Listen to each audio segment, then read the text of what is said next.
Hello dear students, this is Sushanto Giri. Welcome to my channel. Today I am going to analyze about an interesting poem, which is the Second Coming. Before I enter into the poem, I want to do the recitation whole poem. The turning and turning in the widening gyre. The falcon can't hear the falconer. Things all effort the center cannot hold. Mere anarchy is loosed up on the worlds. The blood dimmed tide is loosed, and everywhere the ceremony of innocence is drowned. The West lack all convictions, while the worst are full of passionate intensity. Surely some revelations is at hand. Surely the second coming is at hand. The second coming. Hardly are those words out when a vast image out of Spiritus Mundi troubles my sight. Somewhere in sands of the desert, a safe with lion body and the head of a man, a gaze blank and pitiless as the sun, is moving its slow thighs while all about it reels shadows of the indignant desert birds. The darkness drops against, but now I know that 20 centuries of the stony slave were vexed to nightmare by a rocking cradle, and what rough beast its under come round, slouches towards Bethlehem to be born. Guys, আমরা আজকে যে কবিতাটার সম্বন্ধে আলোচনা করছি খুবই একটি সুন্দর কবিতা, যে কবিতাটি লিখেছেন আমাদের উইলিয়াম বাটলার ইয়েটস। প্রথমে এই কবিতাটার সম্বন্ধে জানার আগে আমরা একটু কবির সম্বন্ধে একটু ধারণা নিয়ে নেব। কবি এই উইলিয়াম বাটলার ইয়েটস একজন আইরিশ কবি ছিলেন। কবি এবং নাট্যকার উইলিয়াম বাটলার ইয়েটস ছিলেন ইংরেজি বিংশ শতাব্দীর সাহিত্যে একজন উচ্চপদস্থ ব্যক্তিত্ব, যার জন্মগ্রহণ 1923 সালের সাহিত্যে তিনি নোবেল পুরস্কারে জয়ী হন। 1865 সালে একটি ধনী শৈল্পিক অ্যাংলো আইরিশ পরিবারে তিনি কিন্তু জন্মগ্রহণ করেন। এখানে তার বাবা ছিলেন জন বাটলার ইয়েটস, একজন অ্যাটর্নি, তিনি একজন আইন বিশেষজ্ঞ হিসেবে সুপ্রতিষ্ঠিত ছিলেন, কিন্তু একজন সুপরিচিত প্রতিকৃতি চিত্রশিল্পী হওয়ার জন্য তিনি কিন্তু তার আইন বা যে তিনি আইনের জন্য যে শিক্ষা ব্যবস্থা নিয়েছিলেন সেটা থেকে তিনি পরিত্যাগ করেছেন। ইয়েটস সর্বদা রহস্যময় তত্ত্ব এবং চিত্র, অতি প্রাকৃত রহস্যময় এবং গুপ্তবিদ্যায় আগ্রহী ছিলেন। তিনি একটু আধ্যাত্মিক বিষয় নিয়ে তিনি শিক্ষা দীক্ষা এবং আধ্যাত্মিক বিষয়টাকে তিনি বেশি প্রাধান্য দিতেন। কে? William Butler Yeats. তার বিভিন্ন লেখার মাধ্যম দিয়ে তিনি কিন্তু তার লেখার মাধ্যমে বিভিন্ন রকমের কবিতা, নাটক এবং গল্প তিনি কিন্তু লিখেছেন। তার মধ্যে একটি জনপ্রিয় এবং খুবই পপুলার একটা যে কবিতা, যার নাম হচ্ছে দ্য সেকেন্ড কামিং। আমি কবিতায় এন্টার করার আগে আমরা কবির সম্বন্ধে অল্প বিস্তর আমরা কবির সম্বন্ধে জানলাম। এবারে আমাদের যেটা জানা প্রয়োজন সেটা হলো কি, এই কবিতার নাম দ্য সেকেন্ড কামিং কেন? সেকেন্ড কামিং কেন এই কবিতার নাম? তারপরে আমরা কবিতায় ধীরে ধীরে মুভ করব। দ্য সেকেন্ড কামিং মিনস, এখানে টাইটেলটা দেওয়া হয়েছে দ্য সেকেন্ড কামিং। কেন সেকেন্ড কামিং দেওয়া হয়েছে? The second coming means we can say according to Christian theology it is believed William Butler always believed that on the day of final judgment, Jesus Jesus Christ will appear again for the establishment of God's kingdom. তাহলে কেন এই second coming? না, কারণ তিনি মনে করেন যে খ্রিস্টান ধর্ম অনুযায়ী, যারা যে মানে খ্রিস্টান ধর্মী মানুষ বা খ্রিস্টান ধর্মের যে রীতিনীতি, সেই খ্রিস্টান ধর্ম অনুযায়ী শেষ বিচারের দিনে যিশু খ্রিস্ট মানে উইলিয়াম বাটলার ইয়েটসের মানে এই যে মান্যতা বা তিনি যেটা মনে করেন যে শেষ বিচারের দিনে যিশু খ্রিস্ট পুনরায় আবির্ভূত হবেন ধর্মরাজ্য প্রতিষ্ঠার লক্ষ্যে। প্রতীকী অর্থে এটি একটি গুরুত্বপূর্ণ রূপান্তর। আজকের দিনে প্রথম কথা আমি যদি বলি একদম সোজা সরল ভাষায়, উইলিয়াম বাটলার মনে করছেন কি যে এই পৃথিবীর মধ্যে একটা অরাজকতা, একটা নৈরাজ্য কোথাও না কোথাও সৃষ্টি হয়েছে।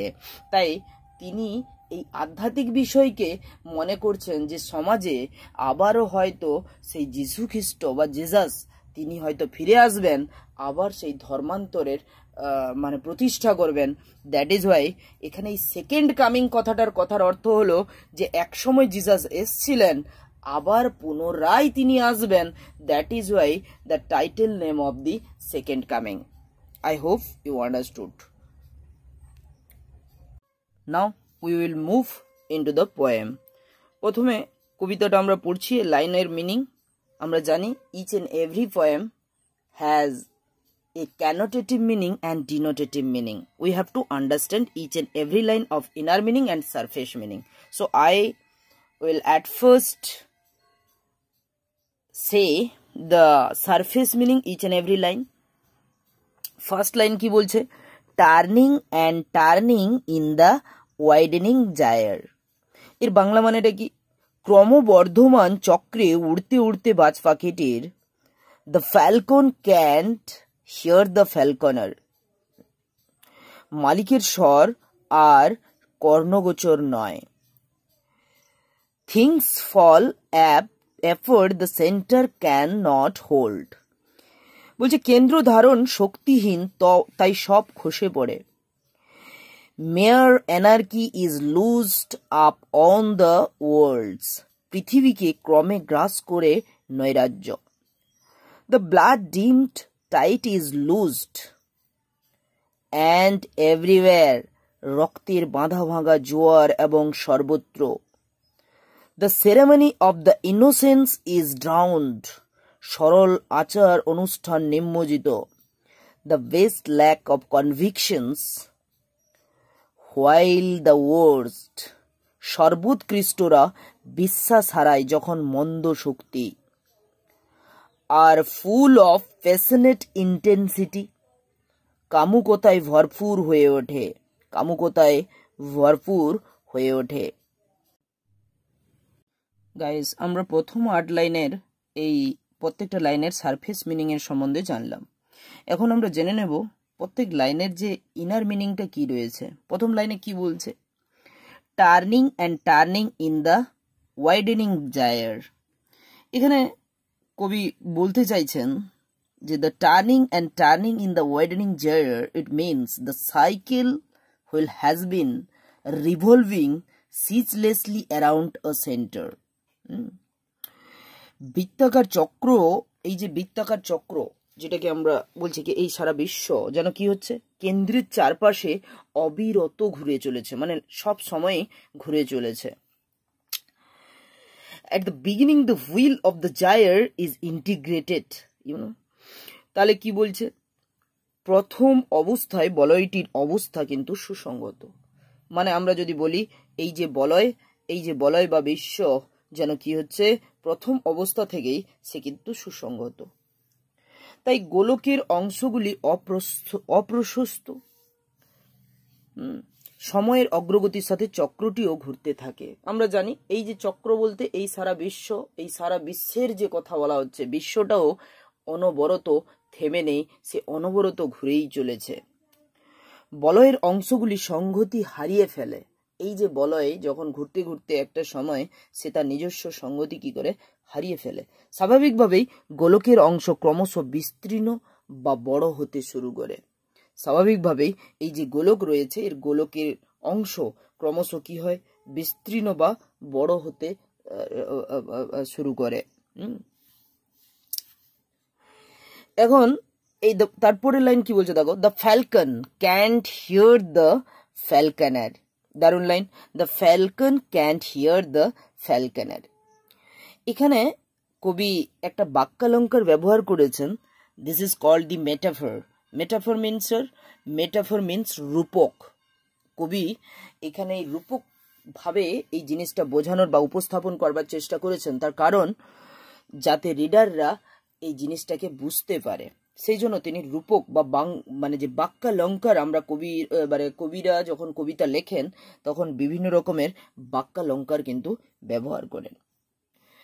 Falcon cannot hear the falconer. This is the metaphorical indication. This is the metaphorical indication that everything has gone out of control or connectivity. জীবনের প্রতিটি ক্ষেত্র যে নিয়ন্ত্রণ বা যোগাযোগ সীমার বাইরে চলে যাচ্ছে। আজকের দিনে এই বিশ্ব বা আমাদের এই যে পৃথিবী, প্রত্যেক মানুষ দিনের পর দিন যদি আমরা বলি, মানুষ কিন্তু আগের তুলনায় আজকের দিনে অনেকটাই মানুষ কি হচ্ছে, ধীরে ধীরে সে তার মানে যে তার নিয়ন্ত্রণ বা তার যে মানে যে প্রত্যহ দিনের যে কর্মজীবন, সেখান থেকে কিছু না কিছু জায়গায় সে কিন্তু কি হচ্ছে, বিচ্যুত হচ্ছে। জীবনের প্রতিটি ক্ষেত্রে আমরা যদি বলি, জীবনের প্রতিটি ক্ষেত্রে যে নিয়ন্ত্রণ বা যোগাযোগ সীমার বাইরে চলে যাচ্ছে, এটা তারই একটা রূপক। এছাড়া শাসক ও শাসিতের মধ্যে ভাঙনের ইঙ্গিত বাহিত হচ্ছে বাজ পাখি। এখানে এই ফ্যালকনটা হচ্ছে কি স্যার, বাজ পাখি। আর এখানে ফ্যালকনার বলতে যে বাজ পাখিটাকে পালন করছে। এবার এই বাজ পাখিটা কি আর বাজ পাখির পালনকারী কে আমাদেরকে বুঝতে হবে। এখানে পোয়েট একটা আমি প্রথমেই বললাম যে এটা মেটাফরিক্যালি কবি ইউজ করেছেন। এখানে বাজ পাখির সঙ্গে তুলনা করা হয়েছে মানুষের প্রতীক। বাজ পাখিকে মানুষের প্রতীক হিসেবে তুলনা করা হয়েছে, সাধারণ মানুষের সঙ্গে তুলনা করা হয়েছে। আর এবং যে পালক, যে বাজ পাখিটাকে লালন পালন করে, তাকে যীশু খ্রিস্টকে বোঝানো হয়েছে। সম্পূর্ণ দৃশ্যকল্পটি বিংশ শতকের খ্রিস্টান সমাজের অসঙ্গত অবস্থার প্রতীকী নির্দেশকে বহন করেছে। কি বলছে, সম্পূর্ণ যে দৃশ্যকল্প, এই যে একটা প্রতিচ্ছবি বা এই যে দৃশ্য রয়েছে বিংশ শতকের খ্রিস্টান সমাজের, বিংশ শতকের যে খ্রিস্টান সমাজ, সেই খ্রিস্টান সমাজের অসঙ্গত অবস্থা, তার যে পরিস্থিতি, সেই পরিস্থিতির একটা প্রতিচ্ছবি কিন্তু আমাদের সামনে তুলে ধরেছেন। আচ্ছা, তারপরে কি বলছে, things fall apart, the centre can not hold. কেন্দ্র ধারণ শক্তিহীন, তাই সব খসে পড়ে। Things fall apart, what is the inner meaning of this sentence? This is a continual of the image of widening gyre. বলয়ের পরিধির ক্রমান্বয়ে বিস্তৃতির যে চিত্রকল্প কবি আমাদের সামনে তুলে ধরেছেন, তারই পরিণতির চিত্র এটা। এখানে একটা এই পুরো বিশ্ব, সমগ্র বিশ্বর যে একটা চিত্র বা প্রতিচ্ছবি আমাদের সামনে তুলে ধরেছেন, তারই একটা নমুনা তিনি কিন্তু বর্ণনা করেছেন। The centre can not hold, what is the mention over this line? Once again a continuation of the same imagery. বলছে এই দৃশ্যকল্পের পরিবর্ধিত অংশ এটি। The center is unable to grasp the continuant parts. ঘূর্ণায়মান বৃত্তটির কেন্দ্র বৃত্তের অন্যান্য অংশগুলিকে যেন কি করেছে, আঁকড়ে ধরে রাখতে পারছে না। মানে এখানে বলতে চাইছে কেন্দ্র বলতে কি, এই যে কেন্দ্র, এই কেন্দ্র হচ্ছে কি, এই কেন্দ্র হচ্ছে জিজাস। এই জিজাস কিন্তু সাধারণ মানুষ যারা আজকে কি করছে, তারা তাদের নিজের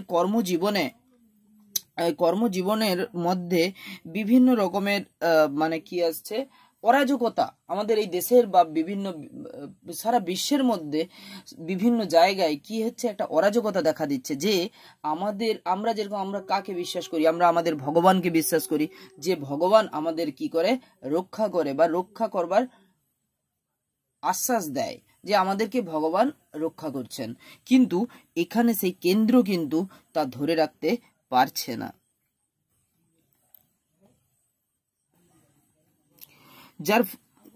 যার ফলশ্রুতিতে বেষ্টনীর উপর নিয়ন্ত্রণ হারিয়ে গেছে।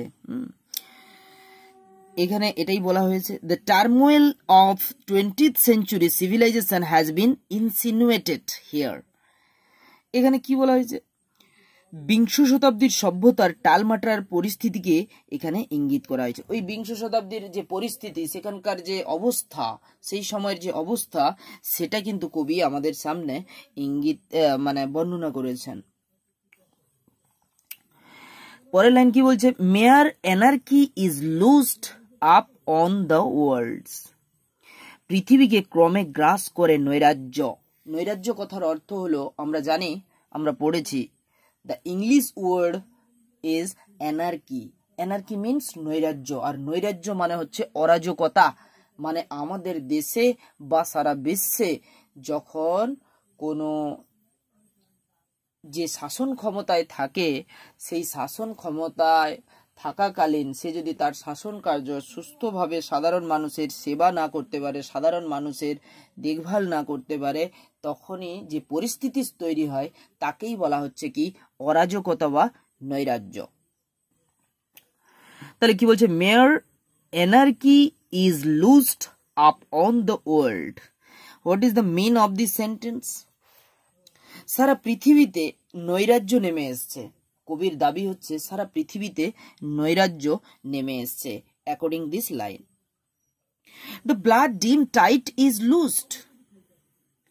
This is an image of relentless violence. নিষ্ঠুর সন্ত্রাসের চিত্র এটি। নিষ্ঠুর সন্ত্রাস, সন্ত্রাস যখন দেশের বা সারা বিশ্বের মধ্যে দেখা যায়, সেই সন্ত্রাস কথার অর্থ হলো বিভিন্ন রকমের সমস্যা দেশের বা নিজের রাজত্বের মধ্যে, সেই সন্ত্রাসের চিত্র এটি। এখানে কি বলছে, relentless violence and bloodshed are widespread. অবিরাম সন্ত্রাস ও রক্তপাত আর চতুর্দিকে বিস্তৃত। কবির দাবি, এই যে একটা সমস্যা বা এরকমই একটা পরিস্থিতির মধ্যে কবি মনে করছেন যে অবিরাম সন্ত্রাস, মানে সন্ত্রাস সারা বিশ্বের মধ্যে চলতেই আছে। তাহলে কি হলো, অবিরাম সন্ত্রাস ও রক্তপাত আজ চতুর্দিকে বিস্তৃত। যথেচ্ছ রক্তপাত আজ দৃষ্টিও ঝাপসা হয়ে উঠেছে। স্রোত কথাটির মাধ্যমে ক্ষমাহীন ধ্বংস লীলার কথা বোঝানো হয়েছে। এই স্রোত কথাটির মাধ্যমে কি, যে ক্ষমাহীন ধ্বংসলীলা, যেখানে কোনো কারোকে ক্ষমা করার মতন পরিস্থিতি কিন্তু নেই, এখানে সেই ধ্বংসলীলার কথা কিন্তু কবি বোঝাতে চেয়েছেন। পরের লাইনে আসি। পরের লাইনে কি বলছে, the ceremony of innocence is drowned. What is the meaning of this sentence? The surface meaning of this sentence is সরল আচার অনুষ্ঠান নিম্নজিত। The ceremony of innocence is drowned means সরল আচার অনুষ্ঠান নিম্নজিত। But if I say of the inner meaning of this sentence, then what? বলছে chaos and turmoil put an end to a virtue and purify। মানে বলতে চাইছেন কবি যে অরাজকতা ও বিশৃঙ্খলা মানুষের সততা ও অন্যান্য গুণাবলীকে কেড়ে নিয়েছে। মানুষের মধ্যে আজকে আমরা যারা সাধারণ মানুষ, সেই সাধারণ মানুষ যদি আজকের দিনেও আমরা এই কবিতার সঙ্গে মিল অনেকটা খুঁজে পাই, যেরকম অরাজকতা ও বিশৃঙ্খলা, আজকে দেশ বা রাজ্য বা সারা বিশ্ব জুড়েই এইরকমই একটা পরিস্থিতি কিন্তু আমরা ফেস করছি বা অনুভব করতে পারছি। অরাজকতা, বিশৃঙ্খলা, যেটা মানুষের মধ্যে যেই সততা ভাব ও অন্যান্য যে গুণাবলী মানুষের মধ্যে থাকে, সেগুলো যেন কি হয়েছে, কেড়ে নিয়েছে। এটাই কিন্তু এই লাইনের মধ্য থেকে বোঝা যাচ্ছে। পরের লাইনে কি বলছে, পরের লাইনে বলছে the best lack all convictions while the worst। সর্বোৎকৃষ্টরা বিশ্বাস হারায় যখন মন্দ শক্তি। সর্বোৎকৃষ্টরা বিশ্বাস হারায় যখন মন্দ শক্তি। What is the mean of the inner meaning of this sentence? The best বলছে the best lack of convictions. This line is an example of the moral and spiritual decay. বলছে this is line is an example of moral and spiritual decay. এটি একটি নৈতিক ও আধ্যাত্মিক অবক্ষয়ের নিদর্শন। মানে নৈতিক মানে যে যে যে যে যে কাজকর্ম বা যে তার যে মানে যে তার যে গঠন, তার যে সঠিক একটা পরিচয়, ও আধ্যাত্মিক, আধ্যাত্মিক মানে ধর্মের বিষয় দিক থেকে হতে পারে, বা মানুষের যে প্রত্যহ জীবনের যে কর্মজীবন সেটার দিক থেকে হতে পারে, অবক্ষয়ের একটা নিদর্শন। মানে এখানে কোথাও না কোথাও এই যে কর্ম বা নৈতিক ও আধ্যাত্মিক যে বিষয়গুলো কোথাও না কোথাও দিনের পর দিন একটা সেগুলো ধ্বংসের দিকে যাচ্ছে, এটা একটা বলতে চেয়েছেন এখানে। It is a strange situation, a picture of topsy turvy. কি বলছে? এটা একটা অদ্ভুত পরিস্থিতি, এক মূল্যবোধের উলট পুরাণ। একটা অদ্ভুত পরিস্থিতি, এরকমই একটা পরিস্থিতি। সত্যি এটা কি অদ্ভুত। Those who are good and wise are lacking confidence and positive motive. বলছে those who are good and wise, সত্যনিষ্ঠরা আজ আত্মবিশ্বাস ও ইতিবাচক দৃষ্টিভঙ্গিকে হারিয়ে ফেলেছে। যারা সত্যনিষ্ঠ মানুষ, যারা সত্যপরায়ণ, যারা সত্যের পথে সব সময় চলাফেরা করে, বা ইতিবাচক যে মনোভাব মানুষের মধ্যে থাকে, যাদের দৃষ্টিভঙ্গি সবসময় ইতিবাচক হয়, হ্যাঁ, বা নিজের প্রতি আত্মবিশ্বাসী হওয়া, সেগুলো কোথাও না কোথাও দিনের পর দিন কি হচ্ছে, হারিয়ে ফেলছে সাধারণ মানুষ। ফলে ধীরে ধীরে কি হয়ে পড়ে, নিষ্ক্রিয় হয়ে পড়ছে। বিপরীত দিকে ধর্মান্ধ ও নৈতিকতা বিবর্জিত লোকেরা আজ উৎসাহে উদ্দীপিত। যারা বিপরীত দিকে ধর্মান্ধ, নৈতিকতা বিবর্জিত, যারা নৈতিকতাকে বিশ্বাস করে না, তারা কিন্তু খুবই কি হচ্ছে আজকে উৎসাহে উদ্দীপিত। কেন? কারণ তারা তাদের ধর্মান্ধ বা নৈতিকতা বা আত্মবিশ্বাস বা এই যে ইতিবাচক দৃষ্টিভঙ্গি, এগুলোর প্রতি তারা কিন্তু উৎসাহে উদ্দীপিত নয়। তাহলে আমরা এই 8টা লাইন পড়ে আমরা কি বুঝলাম একটু ভালো করে আর একবার অ্যানালাইজ করে নিই। প্রথম স্তবকটিতে কবি এই যে আমরা 8টা লাইন পড়লাম, একবার ভালো করে অ্যানালাইজ করে নিই। বলছে এই কবিতা থেকে আমরা যেটুকু বুঝতে পারলাম, নিয়ন্ত্রণের বাইরে ঘুরতে থাকা একটা বাজ পাখির চিত্র কিন্তু কবি এখানে, ওই বাজ পাখির চিত্রকে নিয়ে তিনি কিন্তু সমাজের যে মানে বাস্তব চিত্র একটা তিনি কিন্তু তুলে ধরেছেন। বিশৃঙ্খলার রূপক, যেখানে ঐতিহ্যগত মূল্যবোধ এবং কাঠামো ভেঙে পড়েছে। তিনি বোঝাতে চেয়েছেন যে শাসিতরা বা শাসকদের মানতে চাইছেন। আজকে আমাদের যারা শাসক দল, বা যারা, যদি আমরা আমাদের দেশের কথা বলি, আমাদের দেশের বা রাজ্যের কথা বলি, যারা শাসক দল, যারা শাসক করছে বা শাসন করছে, সাধারণ মানুষের দেখভাল করছে, তাদেরকে মানতে নারাজ সাধারণ মানুষ। এইরকমই একটা অরাজকতা কোথাও না কোথাও আমাদেরকে অনুভব করতে হচ্ছে। সরকার তার নিয়ন্ত্রণ ক্ষমতা হারিয়ে ফেলেছে। সরকার, এই আজকে যদি আমরা দেখি, আমাদের এই যে সরকারের যদি দেখি আমরা, সরকার কি করছে, তার নিজের নিয়ন্ত্রণ, নিজেকে যে নিয়ন্ত্রণ করবার যে ক্ষমতা, সেটুকুও হারিয়ে ফেলেছে। ধর্মীয় যে রীতিনীতি হারিয়ে গেছে। ধর্মীয় রীতিনীতি মানে বিভিন্ন ধর্মের নানা বর্ণ, নানা ধর্মের মানুষ কিন্তু নানাভাবে এই বিশ্বের মধ্যে অবস্থান করে। নানা ধর্মের, নানা বর্ণের, কেউ খ্রিস্টান ধর্মের মানুষ, শিখ, পার্সিয়ান, হিন্দু, মুসলিম, বিভিন্ন ধর্মের মানুষ, যারা বিভিন্ন ধর্মের যে রীতিনীতি, সেগুলো যেন দিন দিন কি হচ্ছে, হারিয়ে গেছে। এবং সেগুলো হারানোর সাথে সাথেই মানুষ কি করছে, খারাপ কাজ বা খারাপ কাজগুলোকে বাহবা দিচ্ছে, বা সামনের দিকে খারাপ কাজগুলোকে সামনের দিকে এগিয়ে নিয়ে যাচ্ছে, এবং সেই খারাপ কাজগুলোই কি হচ্ছে, সামনে প্রতিষ্ঠিত হচ্ছে। চারিদিকে রক্তের খেলা শুরু হয়েছে। কবি এখানে উইলিয়াম বাটলার ইয়েটস একটা দাবি জানিয়েছেন, চারিদিকে যেন কি হচ্ছে, রক্তের খেলা। এখানে পার্সনিফাইড করেছেন তিনি এই যে কার্যকলাপগুলো, এই যে সাধারণ কর্মগুলোকে তিনি একটা রক্তের খেলার সঙ্গে তুলনা করেছেন, সিমিলি করেছেন, উপমা দিয়েছেন। পৃথিবী একেবারেই সুবিধাজনক স্থানে নেই, এটা উইলিয়াম বাটলার এখানে তিনি মনে করছেন যে পৃথিবী এই সমস্ত কার্যকলাপ যেখানে আত্মবিশ্বাস নেই, যেখানে কোনো সঠিক নৈতিকতা নেই, যেখানে সঠিক দৃষ্টিভঙ্গি নেই, বরং পাচ্ছে সুবিধা কারা? যারা খারাপ কাজগুলো করে বেড়াচ্ছে, যারা সুবিধাবাদী লোক, যাদের নিজের প্রতি কোনো নৈতিকতা নেই, যাদের আত্মবিশ্বাস নেই, তারা কিন্তু এই সুযোগ সুবিধাগুলো পাচ্ছে। এখান থেকে এই 8টা লাইন থেকে আমরা এই জিনিসগুলো বুঝলাম। তো আমরা তাহলে এই 8টা লাইন আমরা অ্যানালাইজ করলাম। যদি কোথাও কোনো সমস্যা হয় অবশ্যই তোমরা কমেন্ট করে জানাতে পারো। এরপরে আমরা যে 14টা লাইন রয়েছে, বেসিক্যালি লিটারেচারের ভাষায় 14 লাইনকে আমরা কি বলি? সনেট। তো এখানে টোটাল 22টা লাইনের কবিতা, তার মধ্যে আমরা 8টা লাইনের সম্বন্ধে আমরা আলোচনা করলাম। এবারে আমরা এই 14টা লাইনের সম্বন্ধে, প্রত্যেক লাইনের সম্বন্ধে আমরা বুঝে নেব। Surely some revelation is at hand. নিশ্চিত কিছু সত্য উন্মোচনের মুহূর্ত আসন্ন।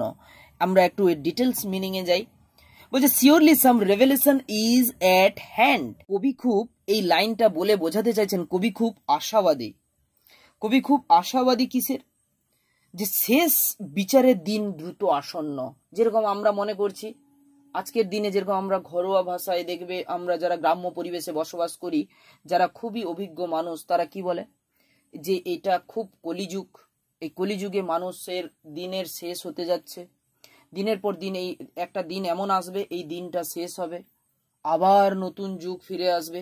তো কবি উইলিয়াম বাটলারও সেই রকম ভাবে একটা জিনিস রিয়েলাইজ করতে চাইছেন। কি বলছেন?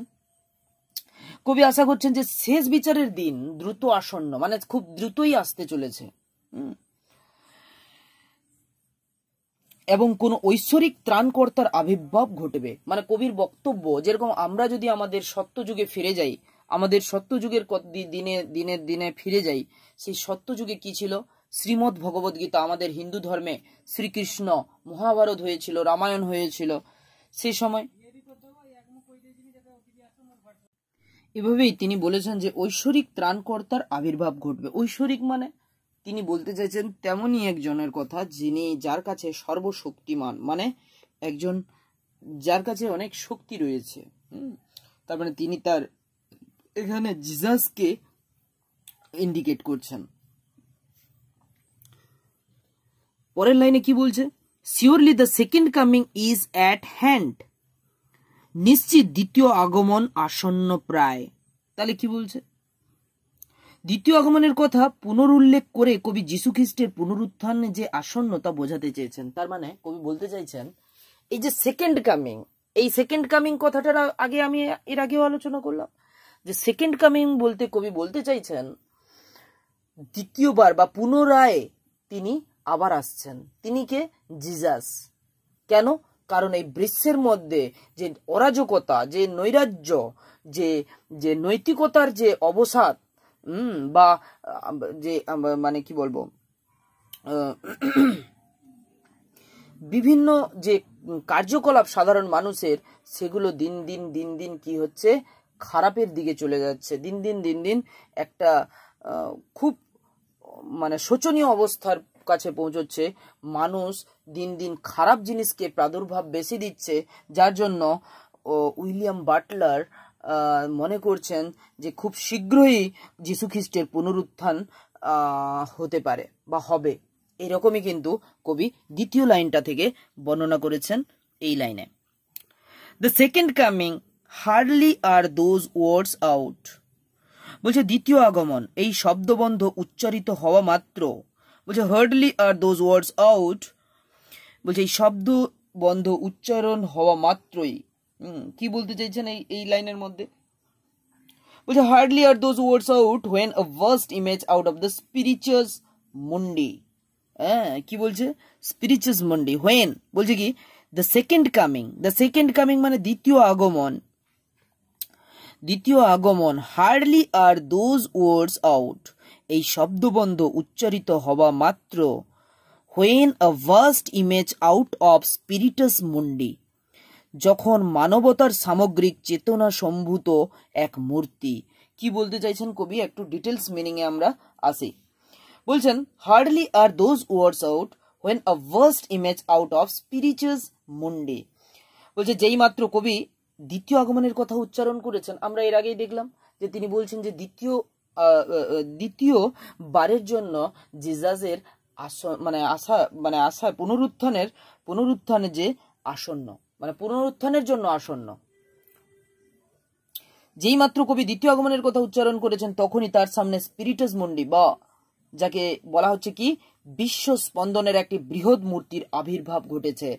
মানে যখনই এইরকমই তিনি বলছেন, মানে উইলিয়াম বাটলার ইয়েটস কি বলছেন যে যখনই তিনি এই জিজাসের আগমনের কথা উচ্চারণ করেছেন বা বলেছেন, তিনি তারপরেই দেখতে পেলেন যে এই বিশ্ব স্পন্দন বা এই সারা বিশ্বের মধ্যে, সুবিশাল বিশ্বের মধ্যে একটা মূর্তির আবির্ভাব ঘটেছে।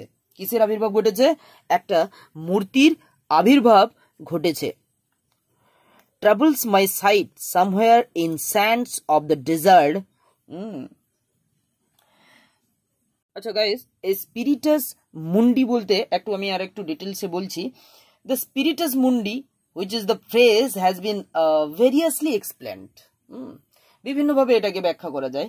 It is a Latin phrase that means world spirit or spirit of the universe. বলছে কি এটি একটি ল্যাটিন শব্দবন্ধ যার অর্থ কি বলো, বিশ্ব স্পন্দন বা নিখিল সৃষ্টির আঁতুড় ঘর। Some explain it is a general storehouse of image in poets philosophy. মানে কি কেউ কেউ এটাকে বিশ্বের সাহিত্য সৃষ্টির চালিকা শক্তি হিসেবেও ব্যাখ্যা করেছেন। আবার এটাকে কারো কারো মতে এটা হলো কি মহাবিশ্বের সমস্ত শক্তির উৎস এবং প্রত্যেকের মধ্যে এটি নিহিত আছে। আবার কারো কারো মতে এটি হলো কি মহাবিশ্বের সমস্ত শক্তির উৎস, মহাবিশ্বে হচ্ছে কি সমস্তই শক্তির উৎস। যা কিছু আমরা মহাবিশ্বের মধ্যে দেখছি এগুলো হচ্ছে সবই শক্তির একটা উৎস এবং প্রত্যেকের মধ্যেই এটি কিন্তু নিহিত আছে, প্রত্যেকের মধ্যেই এটি নিহিত আছে। তারপরে কি বলছে, troubles my sight somewhere and sands of the desert. বলছে আমার দৃষ্টিকে আকৃষ্ট করে কোনো এক অনির্দিষ্ট মরুভূমিতে। বলছে আমার দৃষ্টিকে কি করছে, আকৃষ্ট করে, আমার দৃষ্টিকে আকর্ষিত করে কোনো এক অনির্দিষ্ট মরুভূমিতে। বলছে আ safe with lion body and the head of a man.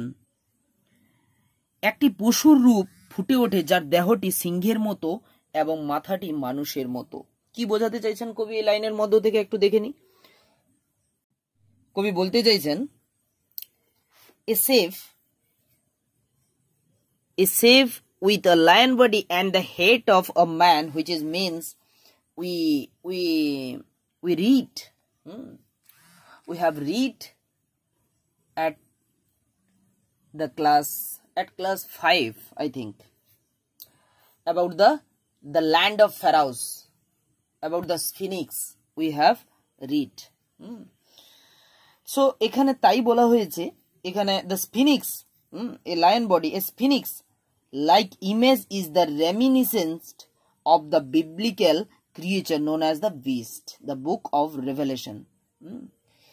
বলছে মিশরীয়, বলছে স্ফিনিক্স এর মতো এই প্রাণীটি বাইবেলের বুক অফ রেভেলেশনে উল্লিখিত বিস্টের কথা মনে করিয়ে দেয়।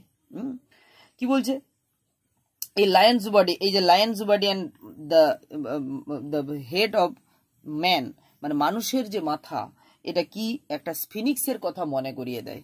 মিশরের যে স্ফিনিক্স রয়েছে যেটা রিপ্রেজেন্ট করে কিসের, স্ট্রেংথকে নিয়ে, তার কথা মনে করিয়ে দেয়। বাট এখন প্রশ্ন আসছে কবি কেন এই লাইনটা ইউজ করেছেন এখানে। দেখো আমরা আরো একটু সামনের দিকে গেলে ভালোভাবে এটা বুঝতে পারবো। A gaze blank and pitiless as the sun. A gaze blank and pitiless as the sun. মানে বলতে চাইছেন কবি তার শূন্য দৃষ্টি যা সূর্যের মতো নির্মম, যা সূর্যের মতো নির্মম। এখানে কি বলছেন, পশুটির ক্রূর দৃষ্টি প্রমাণ করে যে নবাগত সত্তাটি মঙ্গলময় তো নয় বরং ন্যূনতম সহানুভূতিহীন। এই যে প্রাণীর কথাটা আমরা বললাম বা এই প্রাণীর কথাটা আমরা জানলাম, যেটা সমাজের ক্ষেত্রে, পরিবেশের ক্ষেত্রে বা এই বিশ্বের ক্ষেত্রে মোটেও সহানুভূতিশীল নয়। কবি এটাই বর্ণনা করতে চাইছেন এখান থেকে। is moving its slow thighs while all about it real shadows of the indigenous desert birds. কি বলছে is moving its slow thighs while all about it, তার ধীর জঙ্ঘা আন্দোলিত হয় যখন তার চারধারে কি না মরুভূমির এই যে বলছে is moving its slow thighs while all about it real shadows of the indignant desert birds, তার ধীর জঙ্ঘা আন্দোলিত হয় যখন তার চারধারে মরুভূমির ক্ষুদ্র পাখিদের ছায়া উড়ে বেড়ায়। কবি কি বলতে চাইছেন? ধীর জঙ্ঘা আন্দোলিত হয় যখন তার চারধারে এই মরুভূমির ক্ষুদ্র পাখিদের, ক্ষুদ্র মানে তারা ক্ষুধার্ত পাখি, তাদের ছায়া যখন উড়ে বেড়ায়, তার মানে বলতে চাইছেন এই মহাবিশ্বের মধ্যে এইরকমই মানে যে যে যেটা যেটা যেটা মহাবিশ্বের জন্য খুবই খারাপ, এইরকমই আবহাওয়া একটা এসে কিন্তু এই মহাবিশ্বের দিকে চারিদিকে কিন্তু ঘুরে বেড়াচ্ছে।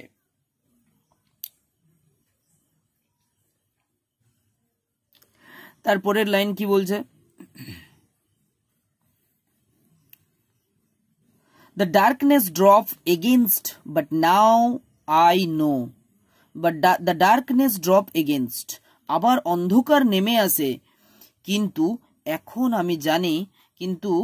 আমি জানি that 20 centuries of stony sleep, that 20 century মানে 20 শতকের এই যে পাথুরে নিদ্রা, were vexed to nightmare by the rocking cradle, বলছে কি দোলাচলে যা বিঘ্নিত হয়েছে দুঃস্বপ্নের। and আচ্ছা এখানে কি বলছে একটু আমরা পড়ে নিই। এই যে বলছে যে 20 centuries of the stony sleep, why কি বলতে চাইছে?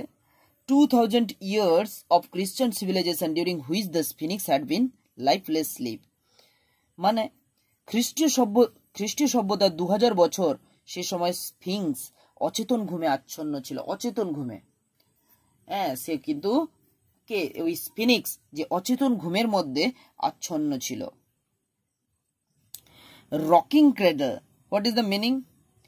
an ironical allusion to the newborn Jesus, এখানে যিশুর জন্মের প্রতি নির্দেশ করা হয়েছে বলছে কি শ্লেষাত্মক ভাবে। কি বলা হয়েছে? Rocking cradle, but the actual indication is reverse, প্রকৃত ইঙ্গিত ঠিক বিপরীত। ঠিক, the expected birth of Jesus is going to be replaced by the birth of gigantic monster who is actually representative of antichrist force. কি বলছে? যে যিশুর সম্ভাব্য জন্মের বদলে জন্ম হতে চলেছে এক বিকট অসুরের, যে আসলে খ্রিস্ট বিরোধী শক্তির প্রতীক। মানে কবি বলতে চাইছেন, কবির দাবি বা কবি যেটা বোঝাতে চাইছেন, এই রকিং ক্র্যাডল কথাটার অর্থ হলো, যে শব্দবন্ধনটা ইউজ করেছেন এই রকিং ক্র্যাডল, মানে যিশুর জন্মের প্রতি তিনি কি করেছেন? নির্দেশ করেছেন শ্লেষাত্মক ভাবে, বাট এই প্রকৃত ইঙ্গিতের ঠিক বিপরীত ভাবে আসছে। যিশুর সম্ভাব্য জন্মের বদলে একটা বিকট অসুর বা বিশাল শয়তান বা যে সেরকমই একটা যে খ্রিস্ট বিরোধী বা জিসাস বিরোধী, সে কিন্তু জন্ম নিতে চলেছে। তারপরে কি আছে?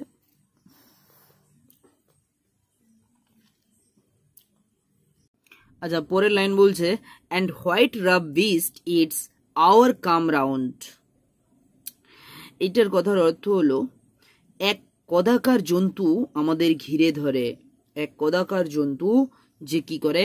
আমাদের ঘিরে ধরে। slouches towards Bethlehem to be born, অলসভাবে এগোয়ে বেথলেহেমে জন্মাবে বলে। আমরা একটু এর ডেপথ মিনিং এ যাই। বলছে কি and white rough beast it's our come round, এক কদাকার জন্তু, যে জন্তুটা আমি এর আগেই আলোচনা করছিলাম, যে জন্তুটা আমাদের চারিদিকে ঘিরে ধরে। slouches towards Bethlehem to be born, যে কি করে? অলসভাবে এগোয়ে কোন দিকে? বেথলেহেমে জন্মাবে বলে। আমরা একটু ডিটেলসে পড়ি। slouches towards the Bethlehem, what is the Bethlehem? Bethlehem is the place where Jesus was born, যেখানে জিজাস জন্মগ্রহণ করেছিলেন। The beast like creature moving slowly towards Bethlehem Bethlehem insinuates the possible birth of the monster. বলছে এই বেথলেম হলো একটা যিশুর জন্মস্থান। বৃহদাকার সেই জন্তুটির ধীর গতিতে বেথলেমের দিকে পদক্ষেপ আসুরিক শক্তির জন্মের ইঙ্গিত করা হয়েছে। এই জন্তুটি ধীরে ধীরে ধীরে ধীরে কি করছে, কবির যে ভাব বা চিন্তা ভাবনা বা কবি যা ভেবেছেন, কি ভাবছেন, যে এই জন্তুটা সেইখানে কিন্তু কি হচ্ছে, যে এইরকমই একটা জন্তু যে কিনা জন্ম নিতে চলেছে হয়তো ওই বেথলেমের দিকে। যিশু যিনি পৃথিবীকে উদ্ধার করতে জন্ম নিয়েছিলেন, তার পরিবর্তে ওই বিকট মূর্তিটির জন্ম হবে পৃথিবীর উপর আধিপত্য বিস্তার করার জন্য। কবির দাবি, যেখানে যিশু জন্ম নিয়েছিলেন কিসের জন্য? জন্ম নিয়েছিলেন সাধারণ মানুষের রক্ষার্থে, সাধারণ মানুষের সেবা করার জন্য, সাধারণ মানুষের দেখভাল করার জন্য। কিন্তু ঠিক আজ তার পরিবর্তে ওই বিকট মূর্তিটির জন্ম হবে পৃথিবীর উপর আধিপত্য বা পৃথিবীর উপর রাজত্ব করার জন্য, বিস্তার করার জন্য। দ্বিতীয় স্তবকটিতে কবি কি বলেছেন? ইয়েটস একটি রাফ বিস্ট বা হিংস্র পশুর, আমি একটু ভালো করে দ্বিতীয় স্তবকটির সম্বন্ধে কি বলেছেন কবি আমি আর একবার রিসাইট করে দিতে চাই। ইয়েটস একটি রাফ বিস্ট বা হিংস্র পশুর চিত্র উপস্থাপন করেছেন, যেটি দ্বিতীয় স্তবকটিতে ইয়েটস একটি রাফ বিস্ট বা হিংস্র পশুর চিত্র উপস্থাপন করেছেন, যেটি বেথলেমের দিকে এগোচ্ছে। বেথলেম মানে আমি একটু আগেই বললাম, যেখানে জিসাস জন্মগ্রহণ করেছিলেন, যা বলছে কি সহিংসতা এবং অভ্যুত্থানের মাধ্যমে গঠিত একটি নতুন যুগের আগমনকে প্রতিনিধিত্ব করে। কি না, যখন ফার্স্ট কামিং ছিল, আমরা আজকে পড়ছি কি দ্য সেকেন্ড কামিং। যখন ফার্স্ট কামিং ছিল, সেই ফার্স্ট কামিংটা কিসের? তখন ছিল মঙ্গলময়, মানুষের মঙ্গলময়। স্পিরিটাস মুন্ডি একটি কাল্পনিক দানবীয় প্রাণী, স্পিরিটাস মুন্ডি বলা হয়েছে। স্পিরিটাস মুন্ডি মানে যেটি খুবই শক্তিশালী এবং ভয়ঙ্কর। এই শরীর সিংহের মতো কিন্তু মাথা মানুষের মতো, যা স্ফিঙ্গের সঙ্গে মিল রয়েছে। এখানে কবি বেসিক্যালি দুটো জিনিসকে, একটা নেগেটিভ চরিত্র দিয়েছেন, একটা পজিটিভ চরিত্র রূপ দিয়ে তিনি বর্ণনা করেছেন। কি না, যে ভালো দিকটা কি, যেখানে জিসাস, যেখানে হচ্ছে কেন্দ্র, যেখান থেকে আমাদের বলতে পারো সাধারণ মানুষের, যেরকম আমাদের ভগবান বা গড রয়েছে ভগবান, সেরকম জিসাসও এই বিশ্বে এসেছিলেন সাধারণ মানুষকে দেখভাল করার জন্য, সাধারণ পৃথিবীর মঙ্গলময়ের জন্য এসেছিল। আবার একদিকে সেই রকম একটা নেগেটিভ চরিত্রও তিনি তুলে ধরেছেন। কি এই যে কাল্পনিক দানবীয় প্রাণী, এই কাল্পনিক মানে এই যে দানবীয় প্রাণী, এটা কি রিপ্রেজেন্ট করছে? এখানে এই যে সাধারণ মানুষ, এই সাধারণ মানুষ আজকে কোনো কিছুই তাদের নৈতিকতার দিকেও নেই, তাদের দৃষ্টিকোণ, তাদের চিন্তা ভাবনা, তাদের কথা বলবার যে শৈলী, সমস্ত কিছু যেন কি পরিবর্তন হয়েছে, এবং সেটা আরো কি হয়েছে, ভয়ঙ্কর হয়েছে। তাই বলছে এই শরীর সিংহের মতো কিন্তু মাথা মানুষের মতো, যার স্ফিংয়ের সঙ্গে মিল আছে। আচ্ছা, আমরা একটু আগেই বললাম যেটা শরীরটা এরকমই একটা প্রতিচ্ছবি কিন্তু তিনি তুলে ধরেছেন। অনেক পাঠক বিংশ শতাব্দীতে ইউরোপে সর্বগ্রাসবাদ ও ফ্যাসিবাদ উত্থানের প্রতীক হিসেবে রাফ বিস্টকেও ব্যাখ্যা করেছেন। এই রাফ বিস্ট, এই যে ফ্যাসিবাদ মানে যাকে আমরা ইতিহাসে পড়েছি, লেনিন, এর কথা পড়েছি, সেই ইউরোপের সর্বগ্রাসবাদ তাদেরকে বলা হতো। কবি বলতে চাইছেন পৃথিবীর অবস্থা এমন হয়েছে, মানে আমি যা বললাম এই যে দ্বিতীয় স্তবকের যে লাইন, তার থেকে আমরা যে সারাংশ পাচ্ছি, কি কবি বলতে চাইছেন, কি বলতে চাইছেন? পৃথিবীর অবস্থা এমন হয়েছে যে খুব নিশ্চিত যে এই সভ্যতার পরিবর্তন বা বিপর্যয় শুরু হবে। কারণ আজকে সাধারণ মানুষকে বিশ্বাস করছে না, সাধারণ মানুষের প্রতি আত্মবিশ্বাস নেই, সাধারণ মানুষ একে অপরের প্রতি সহানুভূতিশীল নয়। তাই কবি বলছেন, কি বলছেন, যে খুব নিশ্চিত এই সভ্যতার পরিবর্তন বা বিপর্যয় শুরু হবে, তবে এই পরিবর্তন আগের পরিবর্তনের মতো হবে না। ফার্স্ট কামিং ছিল মানুষের কল্যাণের জন্য, আর যীশু খ্রিস্টের আগমন মানুষের কল্যাণ, মানুষের ভালো দিক দেওয়ার যে মানে একটা মানে ভালো দিক দেওয়ার এটাই কিন্তু কাজ ছিল জিজাসের। কিন্তু সেকেন্ড কামিং হবে ভয়ঙ্কর, যা চারিদিকে শুধু হিংসাই ছড়াবে। অর্থাৎ তিনি মানুষকে সতর্ক করছেন। তিনি কি করছেন? মানুষকে সতর্ক করছেন। কে? উইলিয়াম বাটলার ইয়েটস কি করছেন? সাধারণ মানুষকে সতর্ক করছেন। এখানে ওই সিংহ, ওই যে নরসিংহ, যাকে নেগেটিভ চরিত্র রূপ দিয়ে তিনি সাধারণ মানুষকে সচেতন করবার জন্য এইরকমই উদাহরণগুলো নিয়েছেন।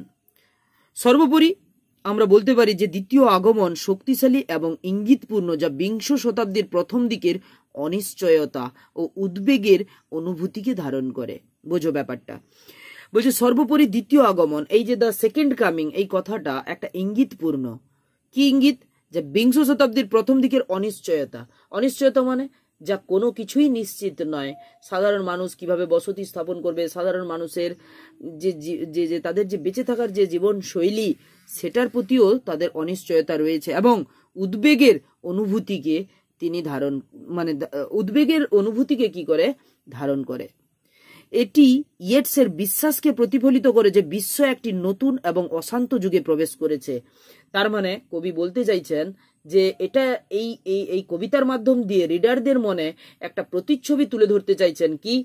যে আজকের দিনে বিশ্বাস, এই যে কথাটা, এটা প্রতিফলিত করে যে বিশ্ব একটা এখন নতুন এবং অশান্ত যুগে প্রবেশ করেছে, এবং এটি আজও পাঠকদের কাছে মানব অবস্থার একটি শক্তিশালী ভাষা হিসেবে বিবেচিত হচ্ছে।